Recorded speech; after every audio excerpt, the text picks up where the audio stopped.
আজকে স্বাধীনতা দিবস। আপনাদের সবাইকে আমার তরফ থেকে স্বাধীনতা দিবসের অনেক শুভেচ্ছা। একটু ঠাকুরের কথা বলি। ঠাকুরের মতে স্বাধীন হওয়ার অর্থ হলো সু এর অধীন হওয়া।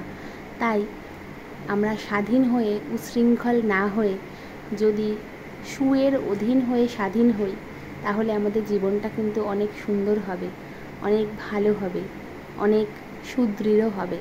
তাই শুধু স্বাধীন হয়ে উচ্ছৃঙ্খল হওয়ার চেয়ে সু এর অধীন হয়ে স্বাধীন হওয়া কিন্তু আমার মনে হয় অনেকটাই শ্রেয়। এবং প্রত্যেকের জীবনে ঠাকুরকে আদর্শ করে আমরা যেন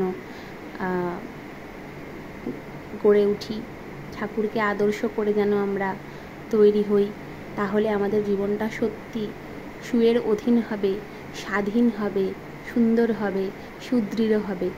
আপনাদের সবাইকে আমার স্বাধীনতা দিবসের অনেক শুভেচ্ছা রইল এবং ভীষণ ভালোবাসা রইল। এই দিনটা